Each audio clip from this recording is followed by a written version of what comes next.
Let's see. Hello everyone and welcome. We are back this week. So we had a small break.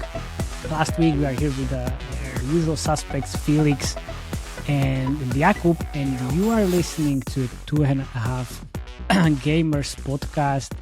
We're discussing the latest news, fun stuff, and dropping some knowledge at the end. So, stay with us. Hey guys, how are you? It's been a while since we talked. It's been a while. It felt weird. Yeah, One week without you guys, I didn't feel complete. A lot of stuff happening in the world actually this time. Yeah. Really? Not much acquisitions, but lots of stuff's moving around. Just today, I read that Google paused the billing store thing in Russia. Yeah, well, it happened also for Apple and everything else. So that's how it's gonna look like in the very near future. Sad times. Yeah, but let's not go there. Nope. Let's not go there. We are discussing the latest news. I think, the news that you already heard, but let's hear our take as well. And then, if you remember, we had this Q&A about user acquisition, and then we teased there is going to be a Q&A about the game design. So this is the game design session. I'm very much looking forward. It's going to be so much fun. And I'm going to look like absolutely stupid idiot. That's for sure. That's for sure. Hey, get in line. Wait. Let's see. I can't wait. Okay, let's start. Let's start with the news. So there's the Netflix bought Next Games for 65 mil. I mean, you already heard about it. From what I see, it's just it's a very funny move. I mean, it makes sense because Next Games started to produce the Stranger Things game, but the Next Games as a company, I mean, I'm not sure if they had a lot of success. Honestly, they had the zombie. What was it? The zombie game? What is it? Walking Dead. Walking Dead. Walking Dead. Walking Dead, but it was a geolocation game, AR as well. But they got a bit screwed on that title because there's IP rights both to the Walking Dead TV show from AMC, but also the cartoon. So then someone else was making a Walking Dead game that was, from the cartoon IP. And yeah, they got a bit screwed over on that. Yeah, I think this move is kind of expected when the studio is mostly based on IP based games. So it makes sense for it seems like an acqui-hire, to be honest, where Netflix want to push into games. They already, as Matej said, they already did their latest title, which is pretty much kind of similar game to Empires and Puzzles, just with the Stranger Things IP. Just with the Stranger Things IP. Yeah, which, to be honest, is for me a little bit of a product mismatch, because Empires and Puzzles why would you think so? Empires and Puzzles is a mid-core RPG where the Stranger Things, you really need to dig deep to come up with the same unit pool into that extent that you're pretty much pushing. If I understand, you end up with the situation that there's multiple instances of characters in the pool, the guy from left, the guy from right, the guy in epic version and mythic version, but it's the same guy because you run out of stuff to put into unit pool. I know what you mean. I see what you mean.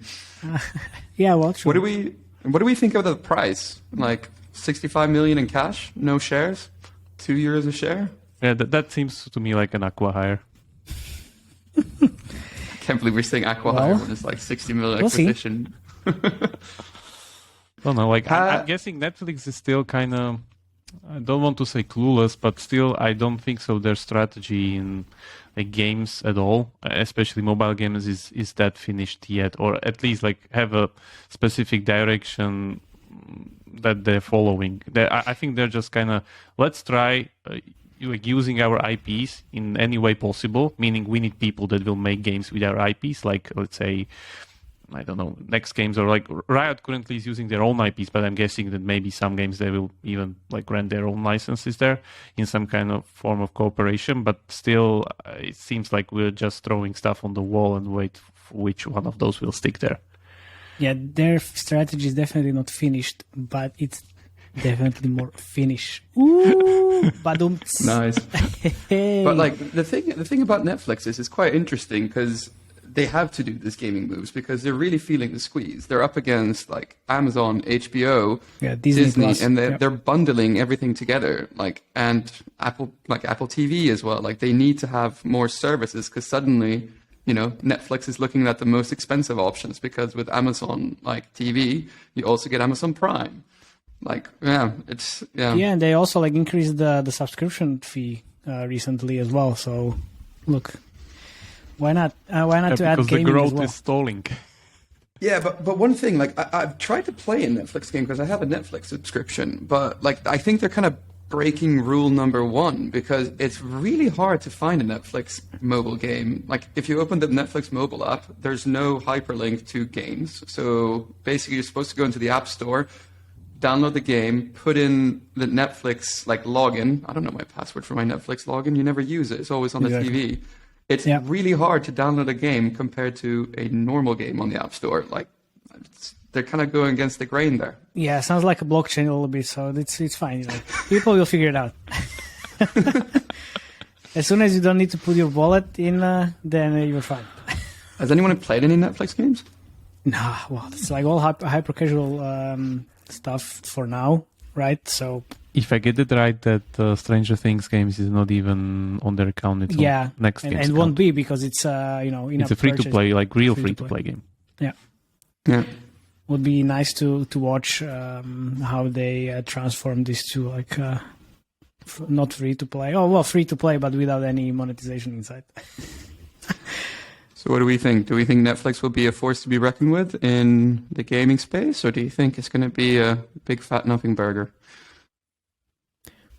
Well, currently, it sounds like big fat nothing burger if you put it like that. But let's see. I guess there's more and more people coming into Netflix. They have a lot of open position and pretty much scouting for gaming people.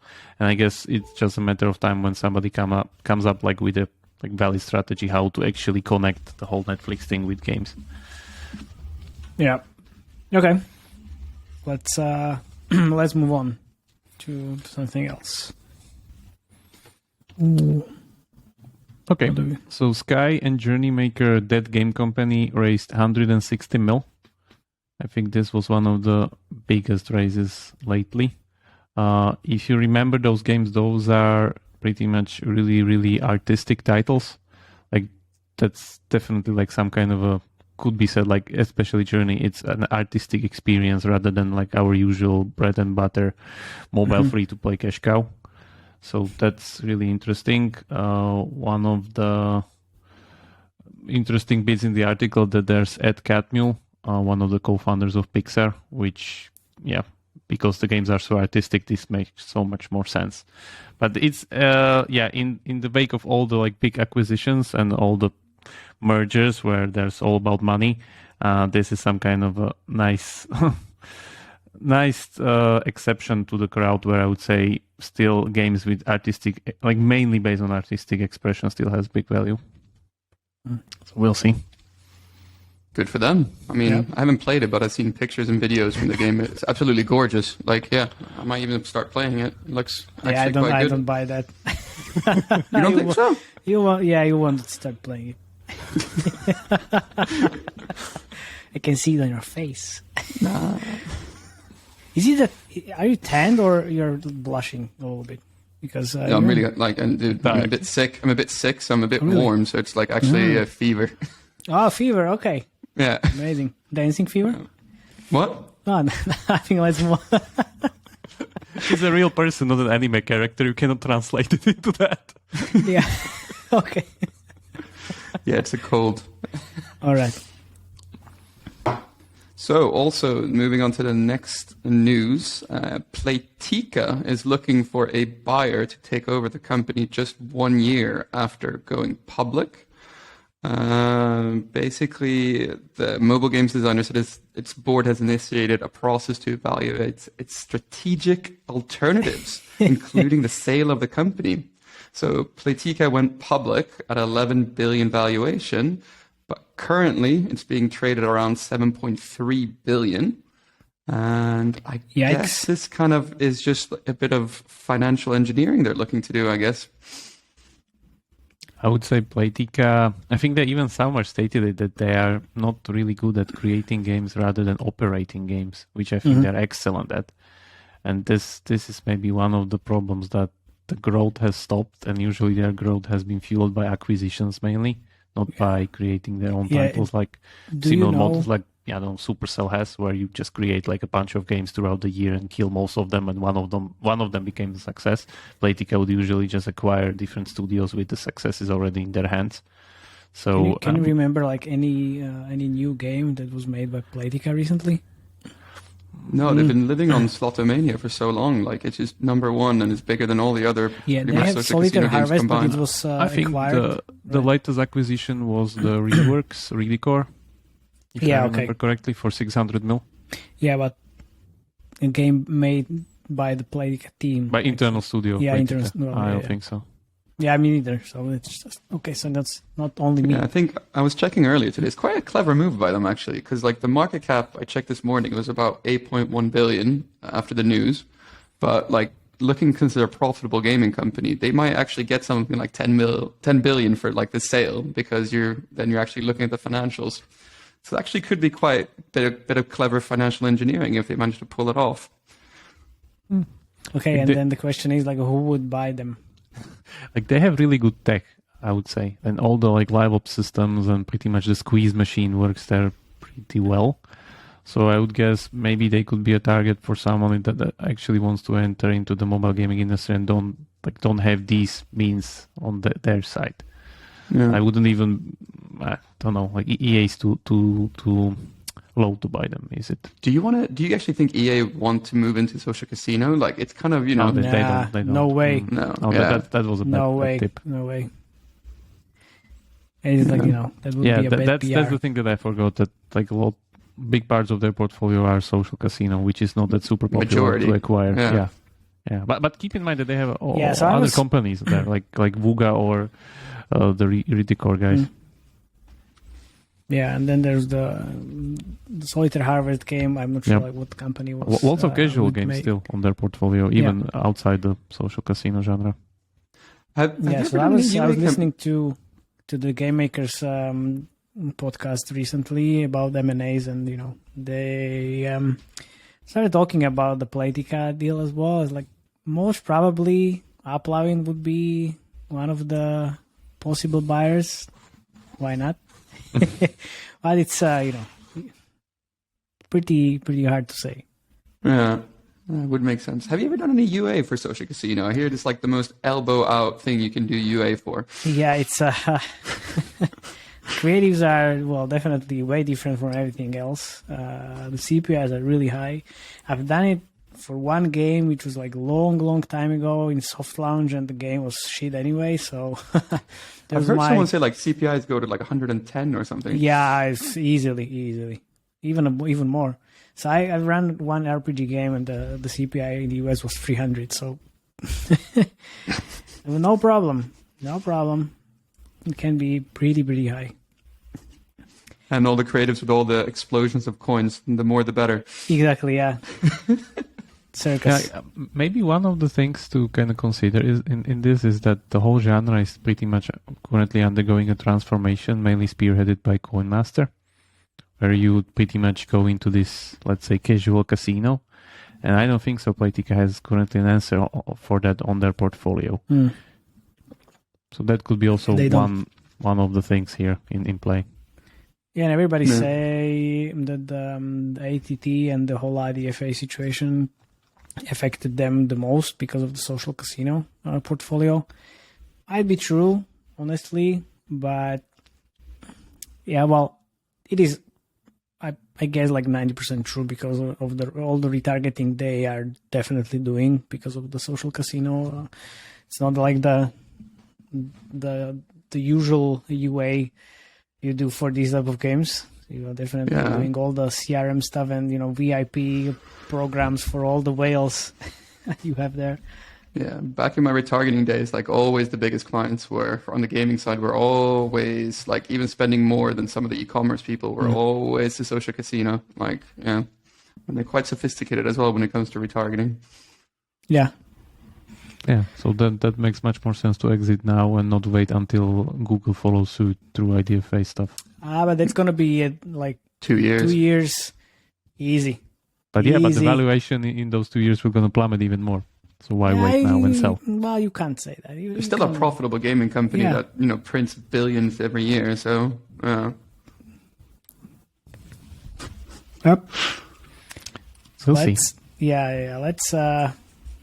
Let's try to add one more news, which was actually pretty hilarious. Which is the Pixelmon wanted to be. I don't think so. People were talking that much about this one, but for me, actually, this was really hilarious. So there was this whole Pixelmon scandal or fiasco, I would say, where it was one of those really, really big NFT projects. I don't know even if it was the biggest one as for like the initial sale of tokens. All I know is the first videos that they brought out looked amazing. Yeah. So all in all, this was all built on the premise that there will be some kind of Pokemon-like voxel-based RPG open world game where people could pre-buy the NFTs, of course, and the game raised something in the vicinity of 70 million, if I understood correctly, through the sales of the NFTs. And they were doing this really, really nice promotional video where literally it seems like Jurassic Park, where you would have different dragons and Pokemons and whatnot, and you could battle through them in the whole world. It looks really, really nice, gorgeous, and like they pretty much hired someone to do the video for them. And then later down the line, I guess a few months later, they actually showed first batch of those supposed to be Pixelmons, and they look completely horrible. Like paint. It was so funny. It was so funny. Oh man. Yeah.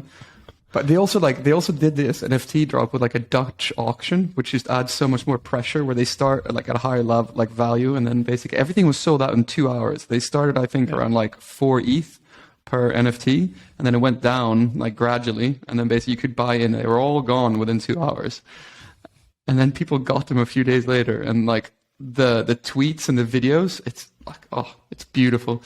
Yeah, it turned basically into a meme fest. If I understood correctly, the memes themselves were then sold as an NFT collection, and they make some money also. That's amazing. So, what do we think? Was this a scam, or was it just really big incompetence? Like, which one? As I read through the whole, like, there was this kind of detective thread posted on Twitter through one guy, because, you know, it's on chain, so you can see some of the transactions. And he pretty much tracked down how the money flowed there. And then they talked with the actual artist of those 6 dragons that they did for the video. And then they tracked down some of the assets, which were pretty much just Unity asset store, $150 assets. Like, come on, you raised 70 million and use assets for $150, really? Well, outstanding move. Yeah, but he pretty much pointed out that the guy behind the project was responsible for 2 failed Kickstarter projects that already failed. Okay. So this seems like a continuation, just in bigger scale, of that whole thing, if I understood that correctly. But of course, the creators still promise that it will be all rainbows and unicorns, and they will make everything right. Yeah, but it seems to me that this is just turning into a glorified scam. But like they pulled on all the heartstrings for people like our age, like Pixelmon, close to Pokemon and Digimon. Like, you can have these little creatures in a world, and it's gonna be great. But you can finally own them. Like, honestly. And then I saw him tweeting, the guy. He was just like, "Yeah, we're gonna spend 2 million on fixing up the NFTs and make them look better." You're like, dude, just do right and do all over again. Like, there's no fixing these. They look horrible. Like, if I understood correctly, the game team that he or they, like the creators of this, hired, they pretty much also want to kind of back out of this, because that's not really a good press. So, and seems to me that this whole thing was just, you know, no roadmap, no game design, no nothing, no assets, and bam, 70 million. What do we do now? That's it. So a bit of both, and a bit of incompetence and a bit of scammy. Yeah, it's not scam, it's rug pull. And this word rug pull. So bad. If it's a fraud, call it a fraud. That's it. Nope. Yeah. It's a classic rag pull move. What do you think happens to the money now? Is he just, going on holiday, or like what's going to happen? This is the interesting part. Like, can you actually do something about these things? I don't think so. You can return it because you have the wallet. You can return it, but you lose all the gas fees. But why would you return them? It's your money. You have 70 million on your account. Why do you want to part with them? Move to Bahamas immediately and sip your drink all day long. The Swedish honestness is just coming out in me. I'm like, why would you do that? Well, this is how we roll in Slovakia, so we are used to it. Yeah, I think this is like one of the main reasons why people like Gabe Newell or Tim Sweeney are currently talking about the whole space being just riddled with scams and fraud, which just proves the point here. So until we get rid of these things, eventually it will be just like that, and the whole NFT public picture will look like this, pretty much like the Kevin meme. That's actually a pretty good meme. But the sad thing is, like, this thing will encourage, 10 more others, because there's be so many people that like they raised 70 million, like in a we can half do it a year as well. doing this. Like, I can do that as well. Call it, next mon, whatever mon, just add mon to end of anything. Money and mon. Money mon, scam mon. Well, you can do it as well, Felix, because you are the admon. Sorry? Well, you can do it as well because you are the admon manager. There we go. I should have my own NFT. Yep. For sure. Jesus. Is it time to move on to the topic that we're dreading the most? Because we're going to look really stupid. Because we're doing it because we want to prevent these things from happening. To actually educate people a little bit. Yeah, of course. So we didn't prepare anything in advance, so this is just, Remo asking questions. Okay, so let's start. So last time we were doing the same setup for UA. This time we're doing the same setup for game design. So the discussion will go as follows. I'll ask a few questions. Felix and Matej will try to answer as best as they can. I love it. We'll try to answer. Not we will answer, but we will try to answer. Very good. I've worked in the game industry for multiple years. I know everything about game design. Okay. So let's start. First question: how to start with game design? What do you mean? How to start? So if you're like a person entering the industry or some kind of a promising wannabe game designer, what would you do in order to start with game design? Surely you must start with like economics degree, because I'm thinking like having a good understanding of macro and microeconomics is like the bedrock when it comes to mobile gaming. And then you get an internship at Blizzard. I don't know. Well, I would say QA first as an entering into the industry, into any gaming company. And then as soon as I understand how the games work, then I might try to just, fall in love with the game design as well. Because that's like, for some game designers, a natural way from promoting from QA person to game design afterwards, after some time of like being in the industry, if you're like a very new person. Or you just go and study psychology, and then there you go. You can be hired by Pixel Federation. Yeah, I would say there's a really, really big difference between the current mobile industry and premium industry, especially indie games, where pretty much with indie games everybody can start right now, if they have like a passion for games, or the games are their hobby, they love making games, and they can start creating games. The question is what to do if you actually want to make a living out of it, because that needs to be set out right, that making a living out of it and doing it as a hobby project are two really big different things. Then going from the notion that premium and indie games are more focused on the actual experience and the gameplay itself, and they are kind of really specific, because if you take some big games, let's say Assassin's Creed or God of War or Cyberpunk, you have very, very, very specific set of game designers or even level designers working on those games that would have completely different skill set as someone sitting behind Clash of Clans or Clash Royale. Okay. Explain the skill set. Quick question. Sorry, Felix. Quick question. What's the difference between level designer and game designer? Yeah, that's a really good point. There's a really, really big difference.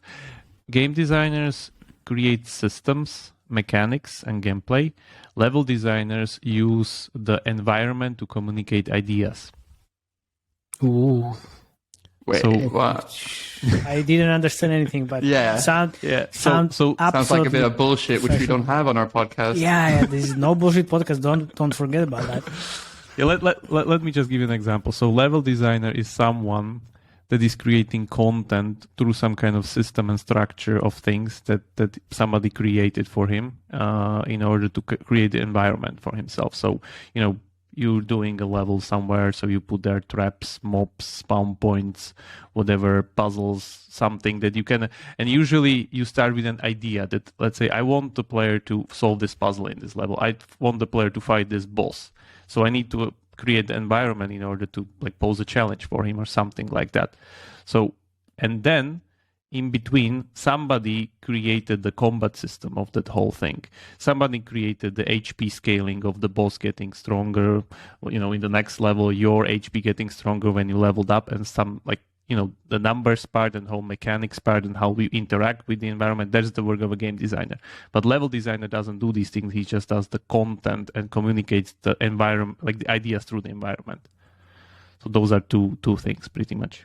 So basically, if I say that to a real world example, I'm playing GTA 5. I think level designer does the missions, and then basically the game designer does the combat, shooting. Yes. Shooting and how you hide behind the pillars and stuff How like you that. enter the car, how you exit the car, how much seconds it takes, just to kick someone out of the car, and that can, falling damage, how much damage you will get if you fall from somewhere. Level designer is actually the one that builds the missions, the city, the quests, the content of itself. Okay, so Pretty much one builds the box, and then the other one fills the box.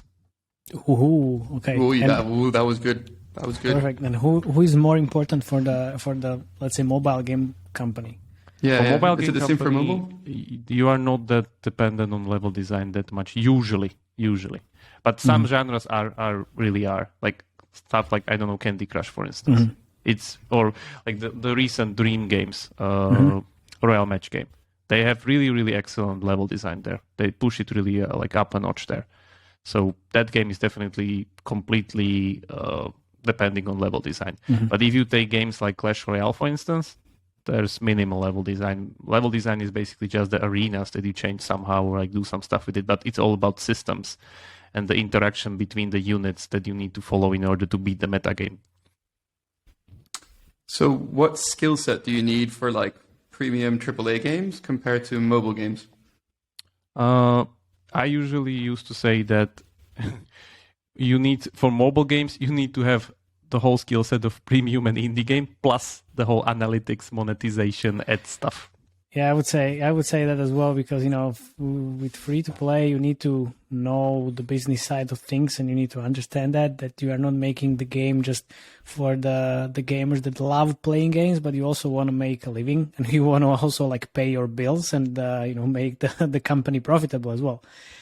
The problem with the premium design is that you are only caring about that one single purchase, which is the business model.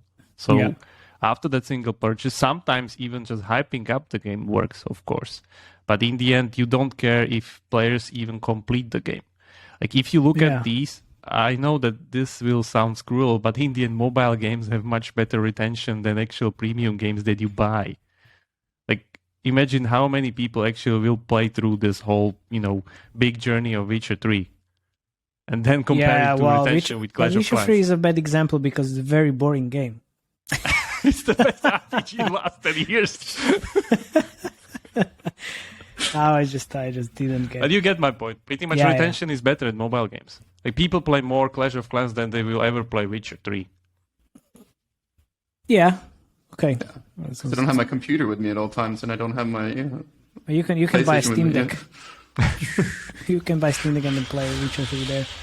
All right, we're distracting Remo from asking us the questions. Yeah. But I would say a good answer would be get either a conventional background, like something that's close to game design, which should be something mathematically based, economically based. Psychology is also good, but I would say even programming is good. so you understand how the things works, lose the illusions, and don't think that you can create everything immediately. Like that's like, I think really one of the important steps when you're starting, that you need to understand how things work, and after that start building games. That's okay. And So yeah, what do they other study? stepping Like, stone what do would they be study? Programming, economics, or no economics? Economics is okay. I don't see a problem with it. I think Toko, like one of the main game designers in Supercell, the one behind Heyday and Brawl Stars, he has like theoretical physics, if I understand correctly. Why didn't you say psychology? Psychology is okay also. You can do whatever then, pretty much, it sounds like. Yeah, exactly. It's not Liberal whatever. arts degree. It's within all of these degrees you understand systems. What kind of systems? You're Like how systems work. Universally. Okay, universally. Okay, Mr. Systems. All right, next question, Remo. Next question. This is actually a really good session because I'm learning a lot already. What is hard and challenging about game design? Can everybody do it? Everybody already does it. Easy. Everything is easy. Same thing as with UA. Like everybody thinks like, okay, so if I put this in the game, it's gonna increase the retention. If I put there, we'll make more money. Yeah, no. Same thing with UA. Like, yeah, okay, so you should start that campaign. That test that channel. Okay, thank you very much, but no, this is not how it works. So basically, I don't think everybody can do it, and a lot of people don't understand. If you change one thing, there is a net of other things that change with that one thing, which is in the background, and that's that's not visible for a lot of people. They don't understand that. So yeah, I don't think everybody can do it. How would you convince someone that, let's say, your producer on your team, that no, it's not a good idea to pretty much do game design on your side, and rather let's let the game designer do it, the one with 3 years experience rather than 0 years experience? Yeah, that's the thing, because even the producer is the owner of the P&L, of the P&L on the project, obviously. So it should be in his or her interest to actually give you all the means, or not you, but to the game designer to actually make all the changes. Because the same thing with COVID. So everybody now is a COVID expert in COVID environment, virology, and whatever, but nobody knows shit about it.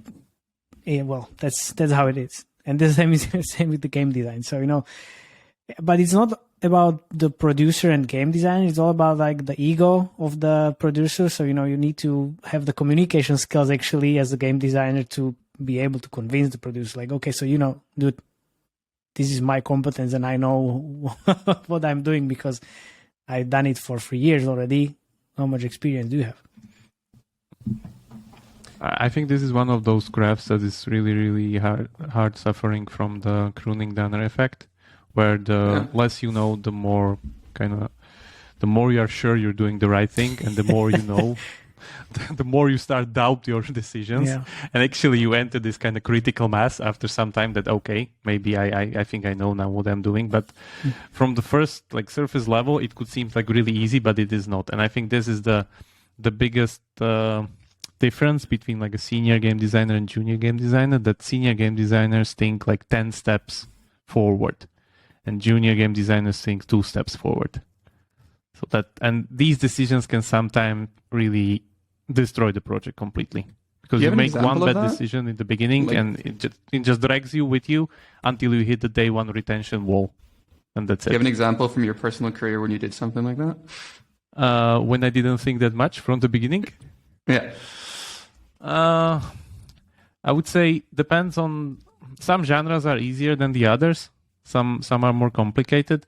I know, especially when we were making the match 3 game, that I would say, yeah, we should have done it a little bit differently, because we were never in that position that we were actually running a match 3 game rather than building. And building a match 3 game and running the match 3 game are 2 really different things, where you need to think about the ROAS and the revenue and like all those KPIs, then you don't really need to think when you are just building the stuff and trying to make. Do you think now you would be in a better position to build the match 3 game? Yes, rather because than like 6 years ago? I would have shut down some of the features that we were considering or building along the way in a way that I would say they wouldn't have an impact on KPIs that we were targeting. Yeah, for. but you wouldn't, because you were working with very different people, and those producers with all those egos.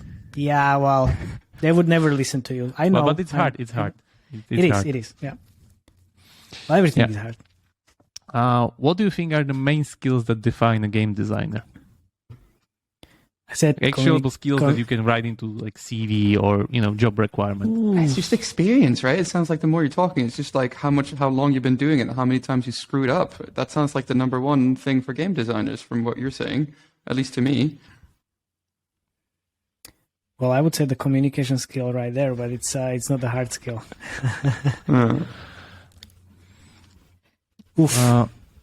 One of the usual suspects is, of course, the communication, but the other one is to be able to pretty much communicate your design carefully, which means writing specific documentation. Because one of the bigger problems is that the documentation needs to be clear enough, even if you're not there and somebody is reading it. They don't need you for them to explain it. That's the problem.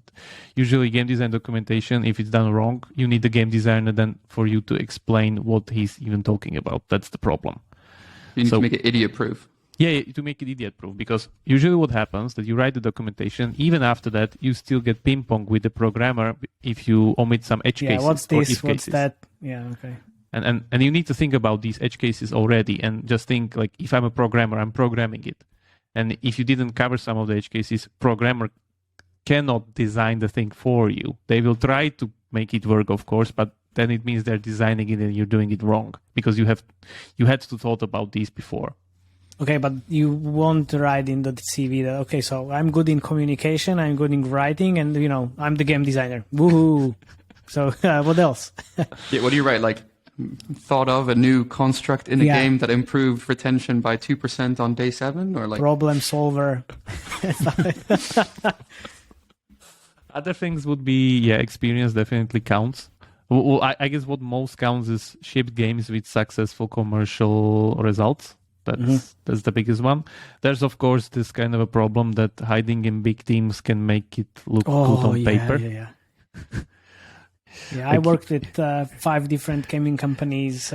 We shipped 10 games with multi-million revenue, and you were just there like getting coffee for everyone. Yeah, and this brings me to my pretty much other question, that if we are doing this whole recruitment thing, I don't really that care much about the whole CV. I would rather care about the design test that you take when you are applying. What's a design test? What does it look like? What is it?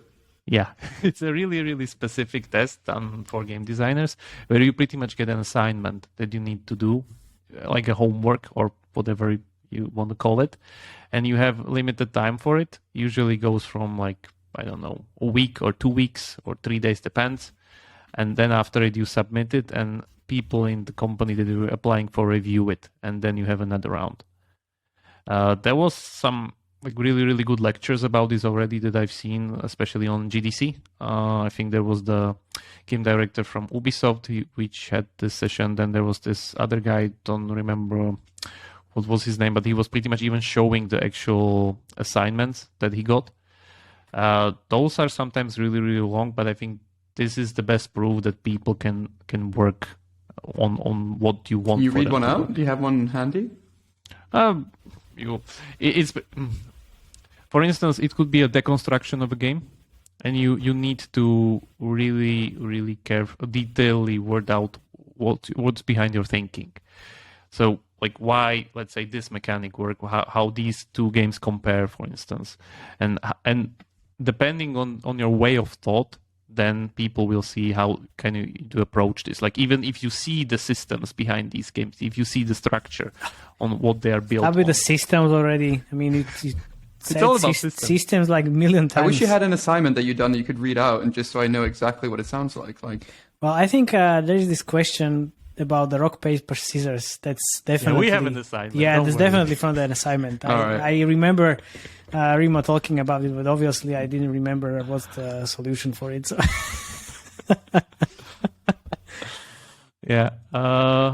This is like one of my favorites. Not the rock paper scissors, this next one, but let's talk about this one. So you get into this situation really, really often. Your producer is pretty much saying, or founder, let's clone this game. What can go wrong? It is making so much money on the charts. We can make at least 1/3 of that. I hear this all the time.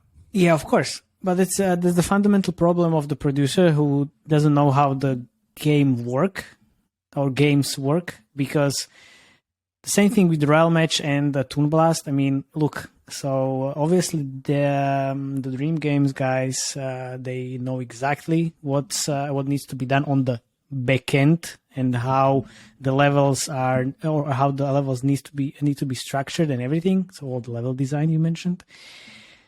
And this is something that you don't see from the charts. I mean, or from the surface level. Or from the surface, yeah. You can see how the game looks like. What you can assume what's in the game, what kind of mechanics and everything, and how the visuals. But everything that's happening under at the ground, then you can't see it. So then you start building the game, and suddenly you not even hit the KPIs. Yeah, you don't even earn like a third of what they earn. You don't earn anything because the game is dead because you don't have the expertise. Yeah, plus also you're fighting in like an uphill battle already because the game you're cloning has been out for so much longer that basically will have better rankings in the Google and App Store. So like it'll rank better and then get more organics. Yeah, but people still do this. Like, do you remember, let's say 2016, how many Clash Royale clones came out that after that year? Yeah. And still has there ever been a clone that earned more money than the game they were cloning? Yeah, only the hyper casual, right? Yeah, hyper casual works on this, of course. That's because that's more of a function of a marketing formula, I would say. Yeah.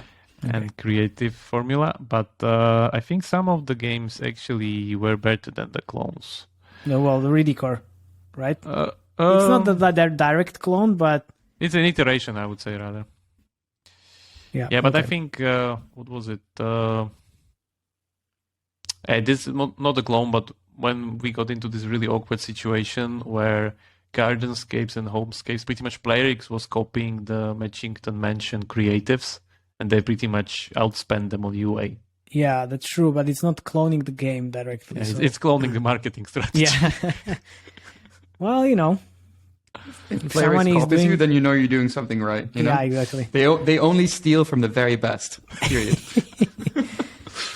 Yeah, True. but usually these games don't like clone. I don't think so. There's like a really, really successful clones that like outpaced or outspend the original.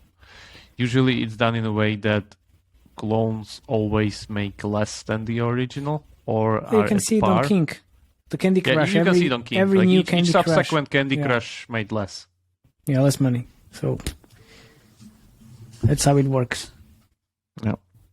Oh, this one's important. How ideas for new games are born. Oof, that's a wild one. But I would say from my game designer perspective, jokes aside. So a lot of people actually focus on what's happening now, and they're starting to produce games that are trending at the moment, and not a lot of people just looking ahead of things and try to assume what's going to happen in the future. So, unfortunately, that's how new games ideas are born. But I would say what needs to be done is a proper market analysis, and then what kind of game combination or like genre combinations are well, not working the best, but at least like trending upwards, or trying to see where the market is going to be in like 1 year or 2 years, and then that's something that you should build. But it's easier said than done, of course. Very, very hard to be done. Yeah. I'm assuming there's discussions around just like, oh yeah, I like this feature from this game, and then I want to mix it with another feature, and then basically you like combine something new, and then like at the intersection of the things, then basically that becomes a new game design. Yeah, that's one way of to do. Usually, if we come from the worst to the best, it's let's let's clone this game that's making a lot of money. That's the worst. Yeah. Then second one is, I like this mechanic. Let's build this game. When you don't even know from who you are building it, because you just like building a game for yourself. Then, as we are getting better, let's build this new genre, even though we don't have any expertise in it. That's still not that good. And then, as we're getting better and better, let's do a market research first and see how's the audience of this whole genre currently faring and where it's heading and what's the latest disruptors or like the genre-defining games that were done there. Like a good example would be, let's say, Coin Master. Like if you saw what Coin Master did, but actually what Coin Master did is also they took the mechanic from Pirate Kings, which I think was even sooner, and then just iterated on the spinning wheel and turned it into slot machine, and then really took it off. But it was, again, an iteration on the whole casino genre where they wanted to bring in new audience through casualization of the social casino. So that was like an excellent ideation thing. But it's more of you need to have this kind of a market fit in mind that you're going afterward. Because then it will determine the mechanics and the whole feature set of the game, because you base those on the audience that you are aiming for.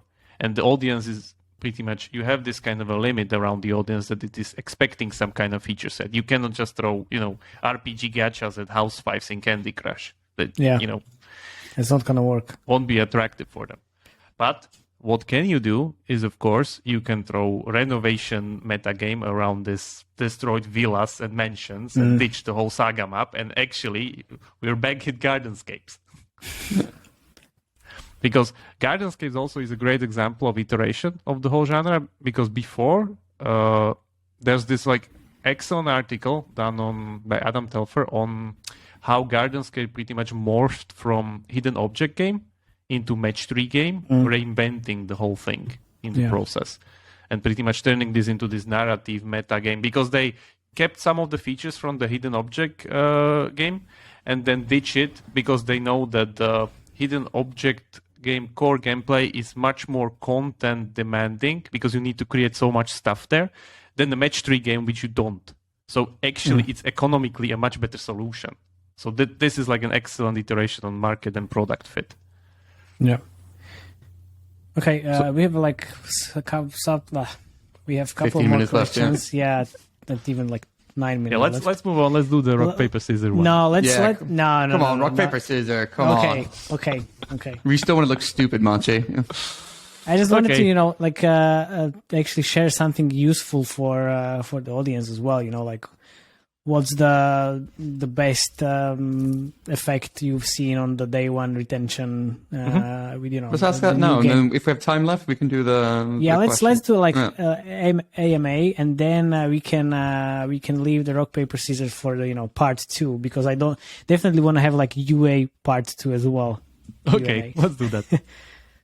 So what was the most the biggest effect you've seen on day one retention with any game features you put in the game? So you are in the soft launch, you have a game, and then you put like a spinning wheel, and you saw 10% uplift on day one retention. Most probably not, but what would day be one the retention? thing? Day one retention is a reflection of your core gameplay, meaning that if your core gameplay works, it's actually enjoyable to play the core gameplay, meaning that really smallest granular part of your game that people kind of repeat throughout playing your game. That could be like matching candies, or finding stuff in the hidden object game, or I don't know, fighting battles in FK Arena or Raid Shadow Legends, like the core gameplay itself. And if you change that, it should have a really big impact on the actual day one, but it means that it's the core of the game. So changing it is really hard to begin with. And if you change that, then it's gonna have an effect on other KPIs as well, right? Yes, of course. Okay. You always need to start with this day one retention gate, which is just a reflection of core gameplay. If you just cannot pass that, it doesn't matter what comes afterwards. Okay. So you can put whatever you want on the top of it. It won't work because the core is shit. Yeah. Okay. But what's the most you can lift like day one retention by like having a good core? Like if you've already made the game, like if it's so far away from day one, like retention KPIs, like how much can you actually increase it by normally? you need to be radical in your iteration. That's like one of the things that I would always go for, because doing just small changes usually doesn't move anything. Depends also how the game went out from production in terms of polish and like overall quality, because sometimes games came out that just fixing it and making sure there's no bugs and like it's UX wise pretty good, you can lift it pretty high. Sometimes when you come out with something that's just there and you do 3 to 4 iterations, nothing happens, it's just that's it. Because some hardcore gameplay works better than the others for different audiences, of course. The tricky thing is nobody knows which one will work. Yeah. Otherwise, we would not be sitting here debating this, and we would be all millionaires. Well, I'll speak for yourself. I'm already a millionaire. But anyway, it's more of a, like, this is the first gate that actually, like, a free-to-play mobile team hits, measuring their day one retention, and that's usually when the fun stops. And everybody needs to realize what to do now in order to make it better. Or, you can be popping champagne because you have, 70% day one retention. Like, I don't mind the tycoon vibes. Perfect. Yeah. And then sell the company to Ubisoft and then buy. Yes. After the earnouts. Okay. There is also like one really crucial question that everybody asks, like, when should we kill the game and when move on?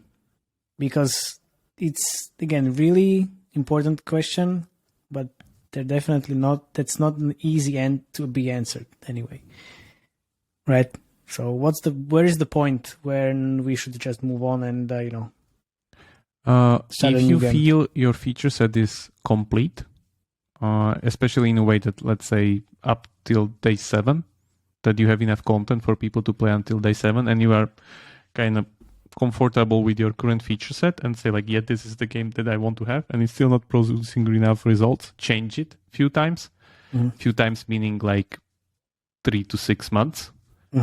Because changing it takes a lot of time, implementing it, testing it, new tutorial, whatever.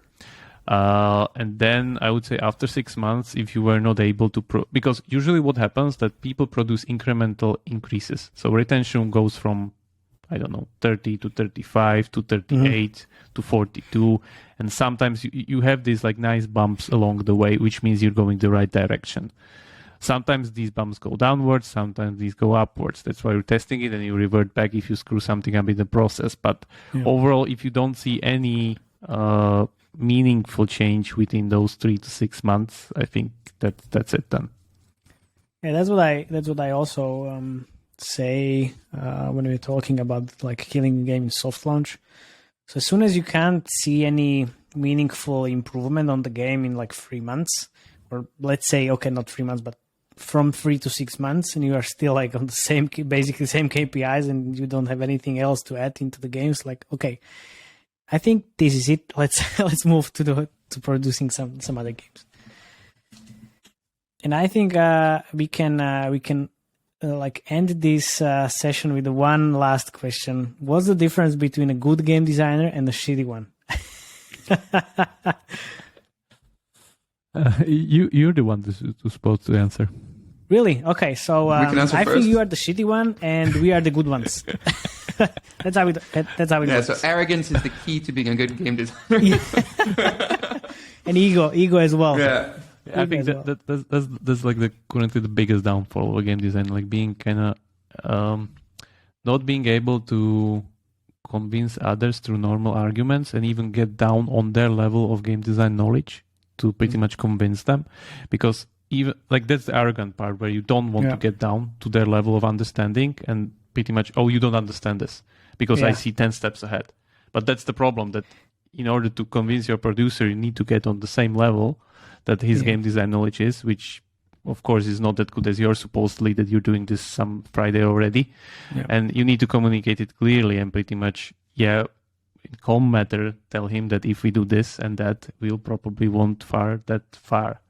And like the whole thing will be pretty much dead in some time.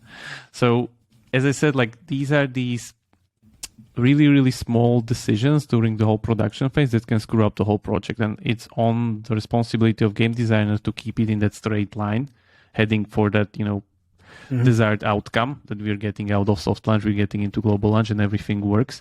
Because if you if you for instance, let the Steam stray away or lose focus, you again somewhere there that you where you're supposed to go. Could you say it in 3 bullet points, like 3 things that make a good game designer and 3 things that make a bad game designer? Yeah, you see a lot of steps ahead. You can clearly understand the consequences of implementing specific game mechanics. Mm-hmm. You don't implement them because you like them. You implement them because they add value to your product. Mm-hmm. And then, this is my personal favorite. You have clear understanding of the current market trends. This is really important because being able to pinpoint reference games makes stuff so much easier. Yeah. But if you don't know those reference games, you cannot pinpoint them because nobody will tell you that these games solved that same issue already 2 years ago. Yeah. Nice. Well, perfect. I think that's it for today's sessions. Not sessions, but Rock, paper, scissors next. Rock, paper, scissors next. And we can start with that next week. Okay, we can do that. And